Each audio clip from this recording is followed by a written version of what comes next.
Corintios 2:9 dice: a eso se refieren las escrituras cuando dicen: ningún ojo ha visto, ningún oído ha escuchado, ninguna mente ha imaginado lo que Dios tiene preparado para quienes lo aman. Pero fue a nosotros a quienes Dios reveló esas cosas por medio de su Espíritu. Digo conmigo, por medio de su Espíritu. Pues su Espíritu investiga todo a fondo. Parece que el Espíritu de Dios es como latino, porque lo investiga todo. ¿Ok? Y nos muestra los secretos profundos de Dios. Nadie puede conocer los pensamientos de una persona excepto el propio espíritu de esa persona. Y nadie puede conocer los pensamientos de Dios excepto el propio Espíritu de Dios. Y nosotros hemos recibido el Espíritu de Dios, no el espíritu del mundo, de manera que podemos conocer las cosas maravillosas que Dios nos ha regalado. Les decimos estas cosas sin emplear palabras que provienen de la sabiduría humana. En cambio, hablamos con palabras que el Espíritu nos da, usando las palabras del Espíritu para explicar las verdades espirituales. Ojo con este versículo. Pero los que no son espirituales no pueden recibir esas verdades de parte del Espíritu de Dios. Todo les suena ridículo. ¿Cuántos aquí a veces le han hablado a alguien de Jesús, de las cosas de Jesús, y se burlan de ti o les parece ridículo, ¿verdad? Y uno le da rabia y tú no tienes por qué ponerte molesto porque es que no la puedes entender. Y es como si tú te molestaras de que un niño de 3 años no entiende álgebra. Ok, más bien preocúpate si la entiende. Ok, y dice: todo les suena ridículo y no pueden entenderlo porque solo los que son espirituales pueden entender lo que el Espíritu quiere decir. ¿En qué frecuencia habla o está la voz de Dios? Di conmigo: la frecuencia del Espíritu. ¿En qué frecuencia está la voz de Dios? La frecuencia del Espíritu. Y para escucharlo necesitamos sintonizarnos en esa frecuencia. O sea, Dios está permanentemente hablando en medio de todas las voces que nos hablan. Entonces, si tú quieres escuchar la voz de Dios, tienes que tener la capacidad y el deseo de sintonizarte en su frecuencia, que es la frecuencia del Espíritu. Dios anhela hablarte. Dios anhela hablarte. Pero nosotros no podemos escuchar a Dios con estos oídos, porque dice: cosas que ojo no vio, hablando del ojo natural, ni oído yo, hablando de los oídos naturales, y dice ni puede ser entendidas por el corazón del hombre. En otra versión dice: ni han subido a corazón de hombre, son las que Dios tiene preparados para. Entonces Dios tiene preparado para ti cosas tremendas, pero esas cosas tú no las puedes ni ver con los ojos naturales, ni escuchar con los oídos naturales, porque Dios es espíritu. Y en Juan 4 dice que los que le adoran, o sea, los que quieren tener una relación íntima con Él, interactuar con Dios, tienen que hacerlo en espíritu y en verdad. Entonces, hoy vamos a aprender cómo sintonizarnos con Dios a través de la frecuencia del Espíritu, porque Dios anhela hablarte. Dios anhela expresarte su amor. Dios es un Dios amoroso. Dios es un Padre espectacular. Dios anhela dirigirte a los propósitos tremendos que tiene para ti. Dios dice en Jeremías, dice: yo sé los planes que tengo para ti, planes de bienestar. Digo conmigo: bienestar. Eso es tremendo. La palabra bienestar es la palabra shalom 2 veces. O sea, shalom, shalom significa paz, paz. ¿Cuántos creen que necesitamos paz en el mundo que estamos viviendo? Bueno, Dios te dice: yo no tengo paz para ti, yo tengo paz, paz. O sea, doblemente paz. Significa feliz, feliz. Significa buena salud, buena salud. Significa prosperidad, literalmente material, financiera, prosperidad. Y Dios dice: yo sé los planes que tengo para ti. Yo quiero prosperarte, yo tengo planes para hacerte feliz, para que vivas en paz, para que tengas buena salud. O sea, yo lo sé. La pregunta es: ¿lo sabes tú?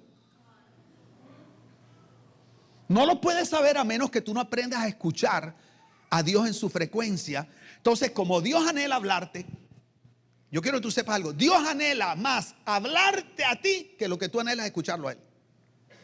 Entonces, como Dios anhela hablarte, y estamos hablando ahorita que para poder sintonizarnos a una frecuencia necesitamos un receptor.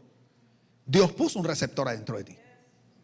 Dile al de al lado: Dios puso un receptor adentro de ti.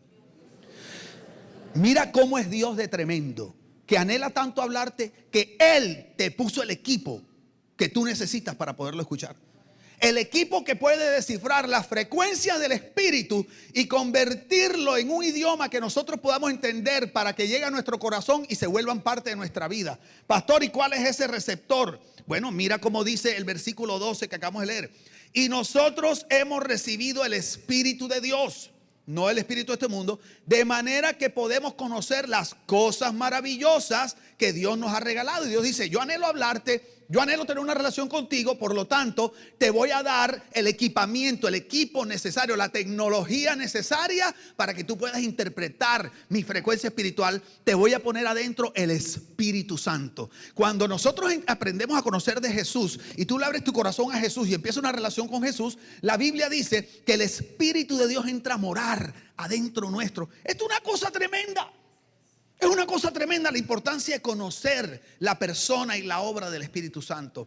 Tú quieres tener una vida espiritual saludable, necesitas conocer la Trinidad. ¿Y qué hace cada uno? ¿Quién es Dios Padre? ¿Cuál es su función en tu vida? ¿Quién es Dios Hijo Jesús? ¿Cuál es su función en tu vida? ¿Y quién es el Espíritu Santo? Y a veces en esta iglesia, digo, nuestro centro de adoración casi siempre va a ser Jesús.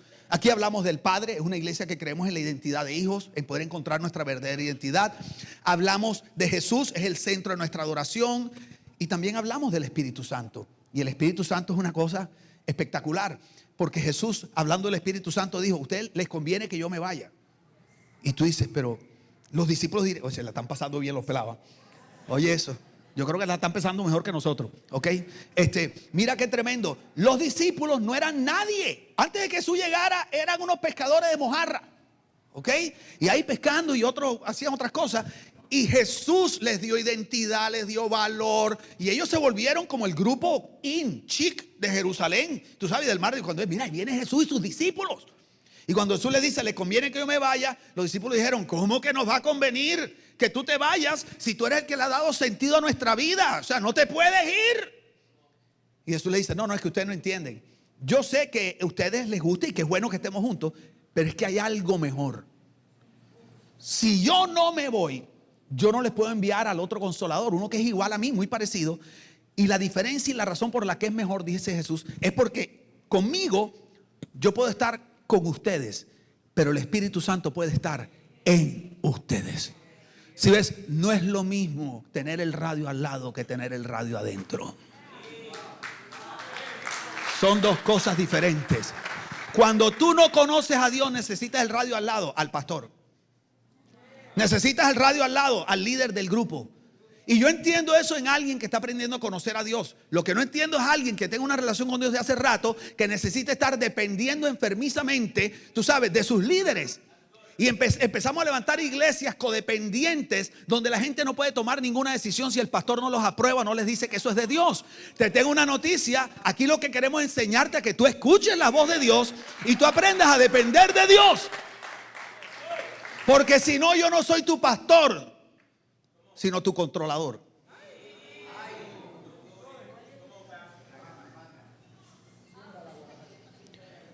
Por medio del Espíritu Santo podemos sintonizarnos con la voz de Dios.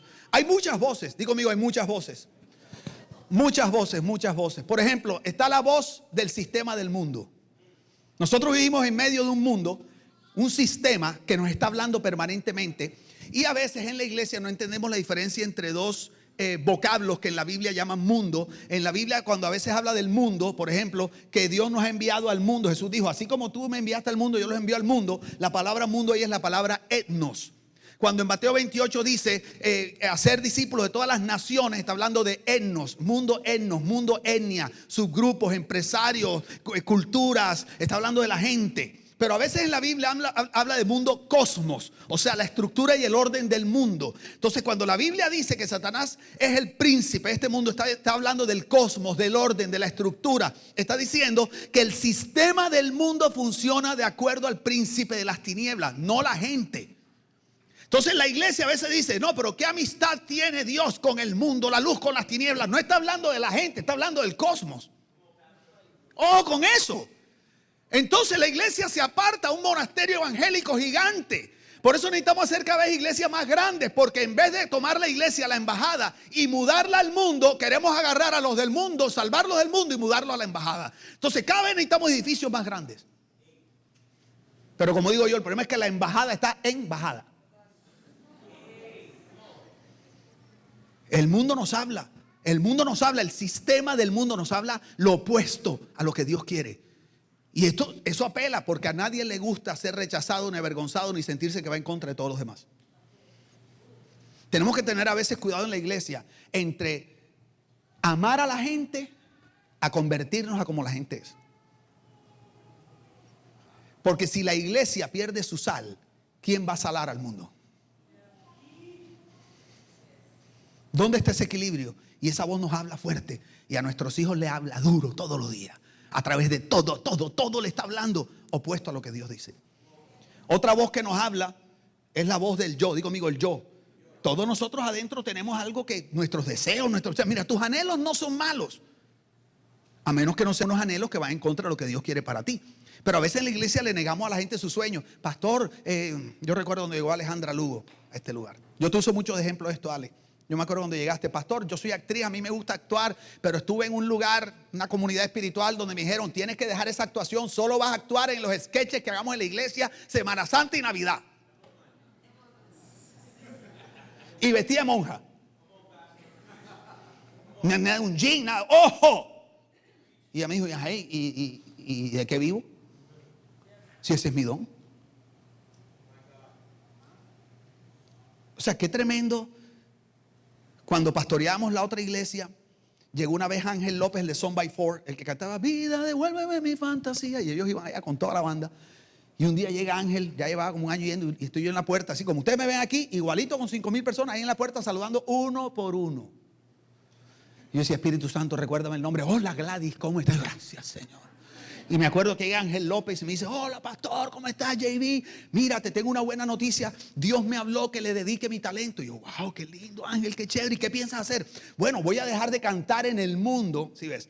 Voy a dejar de cantar en el mundo y para el mundo. Y voy a empezar a componer canciones de alabanza y adoración, ¿sí ves? Y muchos en la iglesia dirían, amén. Y la mayoría de los pastores dirían, gloria a Dios. Voy a tener a Ángel López de ministro de alabanza. Y entonces la gente se va a venir de otras iglesias para acá, porque ahora tenemos un artista que tuvo en ese momento la canción que había estado más en tiempo en el número 1 en la historia de la música hispana. Y yo hubiera podido decir, gloria a Dios, eso es el Señor. Y yo le dije, espérate. Dios te dijo que le dedicaras tu talento o que te volvieras ministro de alabanza. Y si no es lo mismo, le digo, no, eso no es lo mismo. O sea, tú me vas a decir a mí que tú te vas a salir del lugar donde yo jamás podré estar, donde tú puedes ser testimonio de Dios, como hace un Juan Luis Guerra ahora. Él sigue cantando sus canciones, pero el hombre es un testimonio tremendo de Jesús. Yo decía, tú te vas a salir de donde eres luz en las tinieblas para venir a hacer luz en la luz, donde en la iglesia sobran los ministros de alabanza y de música. Escúchame, tú no has visto todos los programas de Voice. Todos esos programas están llenos de cristianos que vienen de iglesias. ¿Sabes por qué? Porque las iglesias los anda vomitando, porque ya no sabemos qué hacer con ellos, porque en vez de enviarlos hacia afuera, los estamos poseyendo a todos. Porque no entendemos los sueños que Dios pone. A veces no son necesariamente hacer música cristiana. Pastor, yo soy un comunicador. No es para que estés en una emisora cristiana. No tiene que ser así. La pregunta no es si es que habla de Jesús o no habla de Jesús. La pregunta es si es el propósito de Dios para tu vida. Y esa voz nos habla. Esa voz nos está hablando. Otra voz que nos habla, el diablo. El diablo habla. Dice que anda como león rugiente mirando a quién devorar. Y yo creo que el diablo devora con su lengua, sembrando pensamientos en contra de lo que Dios dice. Muchas voces hablando, y si tú no aprendes a discernir la voz de Dios, tú no vas a saber qué hacer, no vas a poder escuchar lo que Dios tiene para ti, lo que Dios dice de ti. Entonces tu identidad la vas a tener que fundamentar en lo que otros dicen de ti, o en lo que de chiquito te dijeron de ti, no en lo que tu padre dice de ti. Entonces tú no vas a hacer que tu padre te dice que eres amado, que eres aceptado, que él te ama tal como eres, que tiene cosas grandes para ti, que está orgulloso de ti, o sea, tantas cosas. Entonces tu identidad empieza a buscar, y por eso te metes con el que no te tienes que meter. Oye, Dios me ha puesto a decir unas cosas en esta experiencia que no las dije en las 10. Dile al de al lado, dile al de al lado, dile, Dios no te está hablando a ti, sino a la persona que está al lado de ti. Dile. ¿Cómo distinguimos entre todas las voces? Les voy a dar dos claves. La primera, di conmigo, hay que ser espiritual.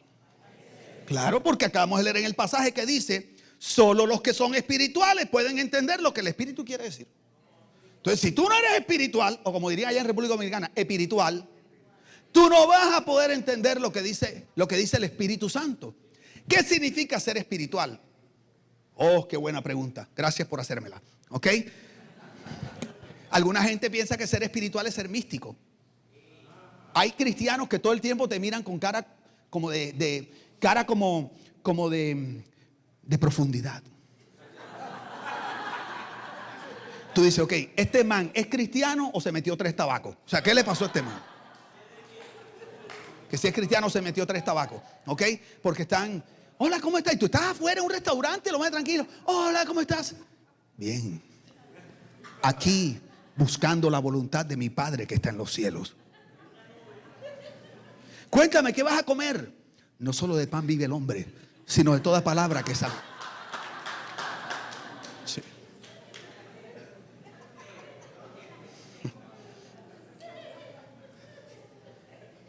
Tú estornudas, chise. Hay un espíritu, un demonio de gripa que te atormenta. Ahora mismo. Y estoy en Graciano, tronco de pena. No, ser espiritual no tiene que ver con misticismo. Ser espiritual es muy claro en la Biblia. Ser espiritual significa ser dirigido por el Espíritu. Eso es todo. Nosotros somos espíritu, alma y cuerpo, y el Espíritu Santo mora dentro nuestro con nuestro espíritu. Ser espiritual significa ser dirigido por el Espíritu en vez de ser dirigido por tus emociones o ser dirigido por tus pasiones. Entonces, ¿cómo así? Te voy a explicar. Hay un pasaje en la Biblia que dice que la mente puesta en la carne, o sea, en las pasiones, es muerte.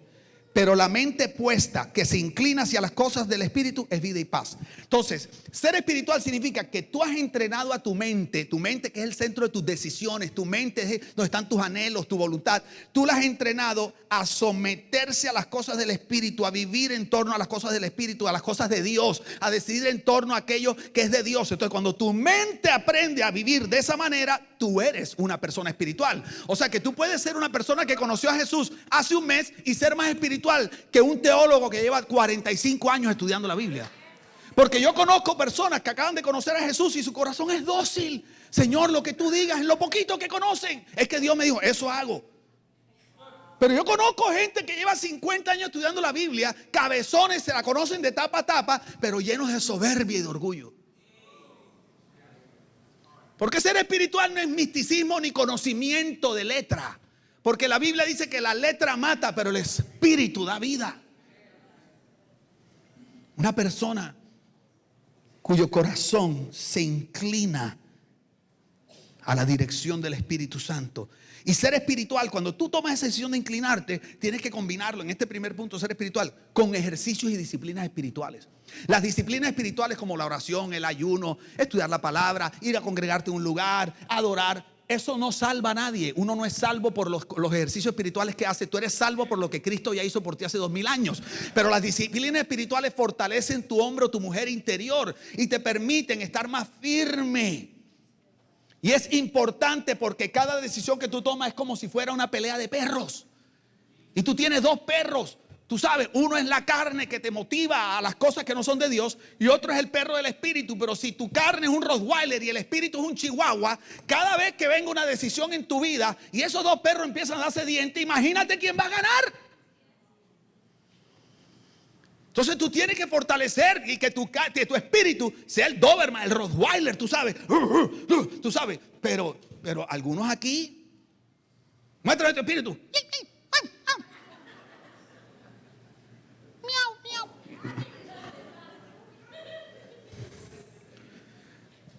Y necesitas alimentar tu ser interior. Necesitas, porque a veces tú sabes lo que quieres hacer, pero no tienes la fuerza para hacerlo. O sea que tú quieres que tu mente se incline, pero estás tan fuerte en tus áreas de pasión, de carne, estás tan entrenado en otra área que por más que quieres no puedes. Por eso Pablo decía, el bien que quiero no puedo. Y el mal que no quiero, eso hago. Digo, amigo, ser espiritual. Claro. No es ser místico, es ser espiritual. Yo conozco gente súper espiritual, cero mística. Y conozco gente súper mística, cero espiritual. Hay pastores que levitan. Hay con ustedes el hombre de Dios, el ángel de la iglesia. Hay pastores que salían con la canción de Rocky a predicar. No les miento. Y el spotlight. Tú decías, Silvestre Stallone viene por ahí. Entonces la gente los ve tan altos que no se identifican con ellos. Porque asumen que lo que los hace un hombre de Dios es como una marca, una unción que Dios les dio, que los aparta de la gente. Y ellos se encargan de hacerse ver que están apartados y en una categoría superior. Jesús no era así. Es más, Jesús dijo, los reyes y los príncipes de las naciones, las autoridades, la gente importante, dice, en la tierra, se hacen llamar bienhechores, ¿sabes? Y se enseñorean de la gente. Dice, pero entre ustedes no será así, sino que el mayor será el servidor.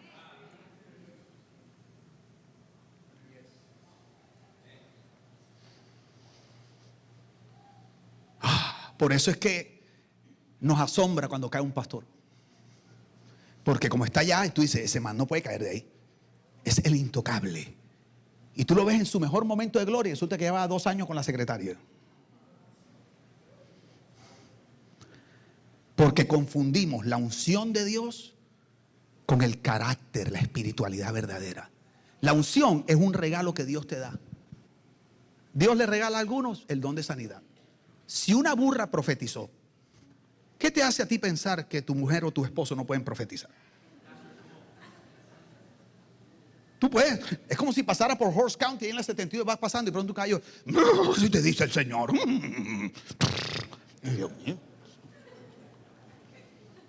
Y entonces, porque asumimos que cuando una persona peca, un líder peca, inmediatamente ya Dios no lo va a usar para sanar.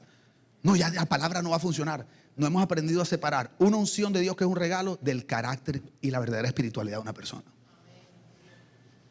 Una persona puede estar refundido en el pecado y Dios usarlo para sanar, para predicar. Por eso Jesús dijo, hey, no te fijes en eso, por su fruto lo conoceréis. Deja de estar viendo cómo yo lo uso, que al fin de cuentas no es eso, yo. Digo conmigo, ser espiritual. Y lo otro es que tenemos que aprender a identificar de todas las voces, ¿cuál es la de Dios? ¿Cómo se hace eso? Hay unas pruebitas que yo hago, porque yo he aprendido a conocer la voz de Dios, porque esto es un proceso. Y por más que he aprendido, todavía me equivoco. Pero ¿sabes qué he aprendido también? Que cuando tú quieres hacer la voluntad de Dios y te equivocas, Dios endereza tu senda. Esa es una cosa tremenda. Resulta que vas más perdido que Adán en el día de la madre y tú pensabas que Dios te había dicho que para allá. Tú sabes, pero como Dios ve el corazón, Él sabe que tú anhelas obedecerlo y hacer algo que le glorifica. Entonces Dios viene y te endereza y te pega una curva que tú dices, y caes en el camino y dices, epa, uy, qué tremendo, qué inteligencia la mía. Pero con mi esposa, la primera vez que Jessie me llamó, porque la primera vez me llamó ella a mí porque andaba desesperada para que fuéramos novios. ¿Me acuerdo yo? Menos mal que no está aquí. Menos mal que no está aquí. Y por favor editen eso de la enseñanza. Don Tito, eso quede entre usted y yo. Oye, Jessie me llama y atiendo yo. ¿Sabes cómo atiendo uno en Barranquilla? Familia Dugán. Tremenda elegancia. Me dicen, por favor, José Víctor, ¿de parte de quién? Jessica. ¿Jessica qué? Cristian. Ah, hola, Jessie. Yo ni sabía, no le conocía la voz porque 2 veces habíamos hablado. Pero a medida que pasaron los años y empezamos a conocernos, yo le conozco tanto la voz y la conozco tanto a ella que ella no me tiene que hablar. Cuando estamos en una reunión y yo estoy diciendo algo, ella nada más hace. Y yo siento esa voz por dentro que me dice, cállate que estás metiendo la pata. Sí, pero para llegar a ese punto, pasamos por el punto de las canillas moradas. Debajo de la mesa. Ta, ta. Pasamos por el punto de las costillas quebradas. Pasamos por el punto de los morados en la pierna. Y hemos llegado en este momento de nuestras vidas a una etapa maravillosa donde conocemos cada uno la voz del otro, pero ha tomado tiempo. Entonces, esto que les voy a enseñar me sirvió mucho. Hay 3 exámenes que yo le hago. Cada vez que a mí algo me habla y yo estoy por tomar una decisión importante y yo quiero saber si es de Dios o no, y tengo un sentir, o alguien me dice algo, o un líder me dice algo, o una canción me dice algo, yo le hago este examen. Primero, eso que me está hablando, lo que me está diciendo, ¿está fundamentado en la Biblia? Eso es lo primero. ¿Está fundamentado en la Biblia? ¿Cómo así? Segunda de Pedro 1:19 dice, hablando Pedro, el apóstol Pedro de la Biblia, de la Escritura, dice, y así tenemos la palabra profética más segura, a la cual ustedes hacen bien en prestar atención como a una lámpara que brilla en el lugar oscuro, hasta que el día despunte y el lucero de la mañana aparezca en sus corazones. Mira qué cosa tan tremenda. Como cuando dice la palabra en el Antiguo Testamento, lámpara es a mis pies tu palabra, lumbrera a mi camino. Pedro está diciendo, la lámpara más segura, la palabra profética, o sea, la palabra más segura, objetiva y sólida que tú puedes usar para colar, filtrar lo que estás escuchando, es la palabra de Dios. Es la Biblia. En pocas palabras, la Biblia es el metro más exacto para medir. Y en la Biblia, cuando más la necesitamos es cuando más confundidos estamos o cuando más estamos metidos en la película. O sea, cuando es una decisión muy emocional para ti, una decisión que involucra a un hijo, una hija, o sea, algo que es cercano, necesitas algo fuera de ti que te hable de manera objetiva, aunque te diga lo que tú no quieres escuchar. Es muy importante conocer la palabra. Tú lo filtras todo por la palabra.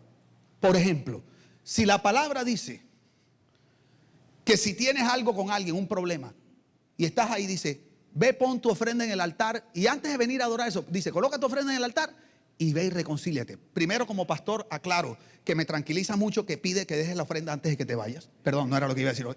Pero dice que la ponga y luego dice que te reconcilie. Si tú estás ofendido con alguien y te encuentras con otra persona y te dice, mira, quiero decirte algo, Julie, hasta que no venga flagelándose, no lo perdones. Y de aquello, nada. Ok, usted cierra el asunto. Y hasta que ese hombre no venga de rodillas, que se le ve el arrepentimiento en la sangre por la espalda. Si tú conoces la palabra dice que si tu hermano tiene algo contra ti, ve tú. O sea, fíjate qué tremendo, dice que si alguien te hace algo, el que tiene que ir a perdonar eres tú. No esperar a que vengan a te pidan perdón. ¿Por qué? Porque usualmente el que ofende está en tinieblas y ni a veces se ha dado cuenta que ha ofendido. En cambio, el ofendido, ese que se la pilló porque fue el que le dolió el asunto. Entonces, como lo que Dios quiere es reconciliación, porque Él es el Dios de la reconciliación y dice que nos encomendó el ministerio de la reconciliación, cuando conoces la palabra, entiende que ese es el verdadero ministerio de la iglesia. Entonces tú entiendes que no importa lo que te hayan hecho, tú tienes que ir y perdonar y saldar esa deuda. Cualquier cosa que te digan opuesto a eso no es de Dios. ¿Por qué? Porque la Biblia enseña así. Entonces yo veo cuando la gente se mete unos rollos terribles, me dicen, ay pastor, y yo le digo, mira, es fácil. Si yo fuera tú, yo no le digo, tienes que hacer esto. Yo no ejerzo autoridad así. Yo le digo, mira, si yo fuera tú, yo haría esto. Porque la Biblia dice que si haces esto, pasa esto. Y que si haces esto, pasa esto.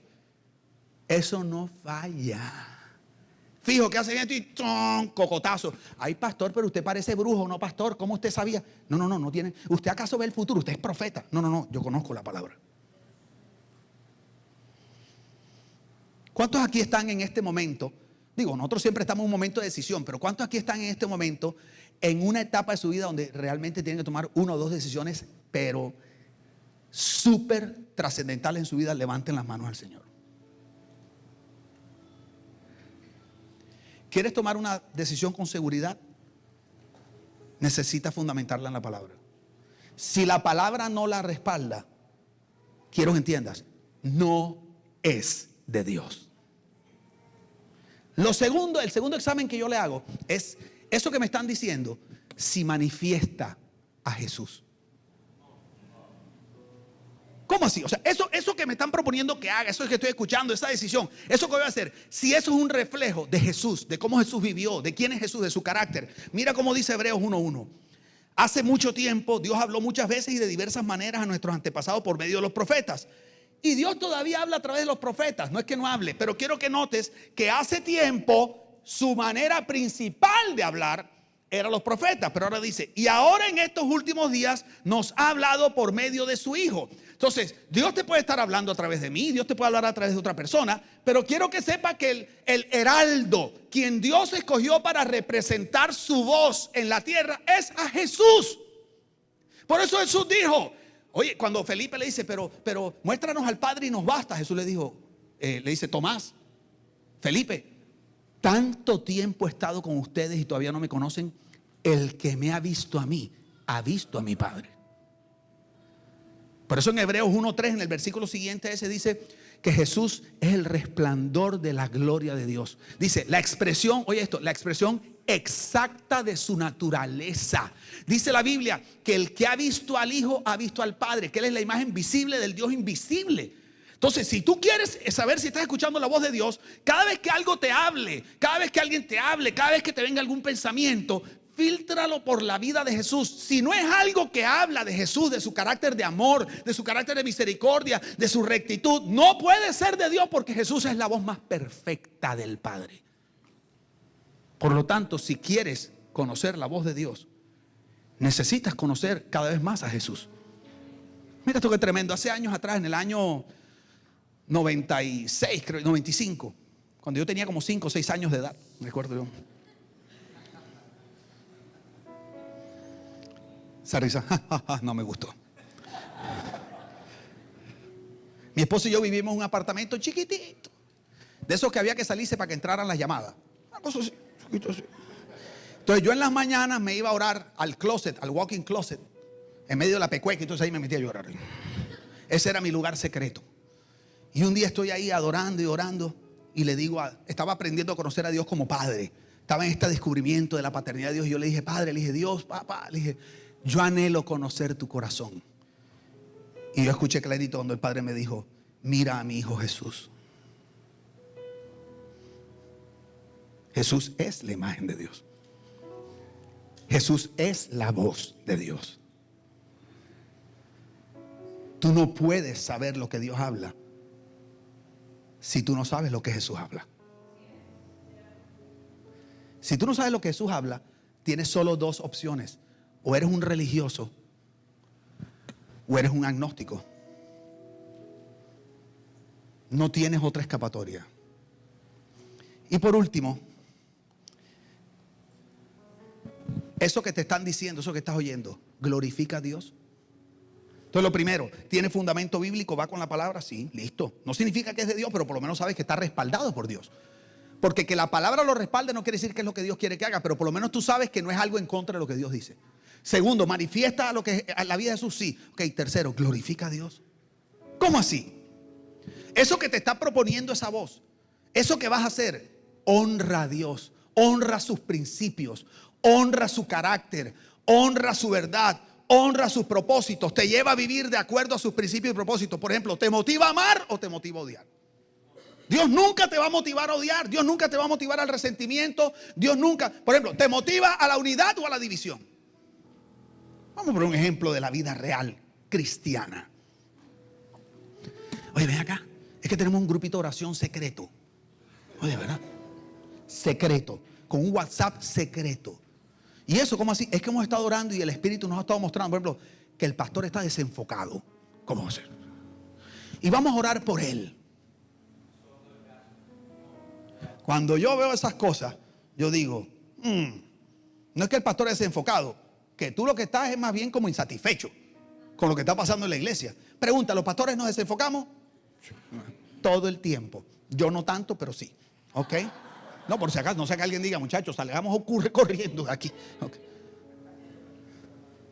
Pero hay gente que cree que su ministerio es corregir al pastor, como si fueran la mamá del pastor. O sea, quieren evitar que el pastor le haga daño a la iglesia. Y en vez de ir a hablar y hacer las cosas como son, empiezan a hacer cositas. No, tú no puedes hacer eso, porque eso es división. Entonces el Espíritu Santo nunca va a proponer división. ¿Qué va a proponer? Unidad. Por eso siempre hay que hablar con transparencia. Por eso la Biblia dice, mejor es reprensión manifiesta que amor oculto. A mí esa gente me dice, no, es que yo lo amo, pero esto es para que no se entere porque después le herimos su corazón. ¡Mentira! Yo prefiero que me dé el manducazo de frente. Pastor, no me gusta esto, tal. Y hablemos, dialoguemos. No, mira, fulano, no lo perdone. No, mira, Dios siempre va a promover la unidad. Dios no promueve hablar mal de otras iglesias. Dios no promueve comparación con el Rey Jesús, con Alfa y Omega. No, es que, no. Ajá, ¿y dónde vas tú? Ayer o antes de ayer estábamos con una persona que conocimos, Rui se llama, lindo. Pastor, yo voy a Alfa y Omega. Yo le dije, yo amo a tu pastor. Tremendo hombre de Dios. Y me empezó a decir, no, pero usted es como cool. Y ya yo lo vi como que el hombre, y yo, tú sabes, y usted se viste moderno y yo estoy buscando. Y le dije, no, tu pastor es tremendo pastor. Tú estás en una iglesia saludable. Tal cosa, yo amo a tu pastor. Es más, yo lo propuse para presidente de la asociación. ¿Por qué? Porque tú crees que yo no oigo una vocecita que me dice, ese man ya está más de acá que de allá. Aprovecha, el Señor te lo ha puesto ahí. No, porque si es de Dios, Él vendrá. Pero no es de Dios que yo manipule la situación para enamorarlo de mí y que se venga para acá. Eso no honra a Dios. Oye esto, ¿te motiva a dar o te motiva a ser egoísta? Y no me refiero a dar solo dinero, a dar tu tiempo, a servir, a vivir para otros. Dios nunca te va a motivar a ser un egoísta. Yo puse aquí, ¿te motiva a decir la verdad, a vivir en la luz o te motiva a vivir en la oscuridad? Mira, necesito que oremos por la hermanita tal, pero esto es entre tú y yo porque no queremos herir su corazón. ¿Sabes eso que es chisme? Eso es diabólico. Dios no opera en la tiniebla, Dios siempre opera en la luz. Para mí, yo le enseño a mis hijos todo el tiempo. Para mí, chisme es todo lo que tú hablas a otra persona, bueno o malo, a sus espaldas cuando no está. Bueno o malo. Yo detesto el chisme. No hay nada que haya destruido más relaciones humanas que el chisme. Y los hispanos no somos chismosos, sino bien comunicativos. Por eso nos encantan las novelas y la intriga y el asunto y el morbo de la cosa. Y cuando manejamos información secreta nos sentimos como el que maneja los títeres. Dios no opera en tinieblas. Las tinieblas son de Satanás porque dice la Biblia que Él es el príncipe de las tinieblas. Todo lo que esté oculto, la Biblia le llama ocultismo. Ocultismo no solo que la tabla Ouija, que lo satánico. Ocultismo significa que no está a la luz. ¿Sabes qué es lo que más protege las relaciones humanas? Vivir en la luz.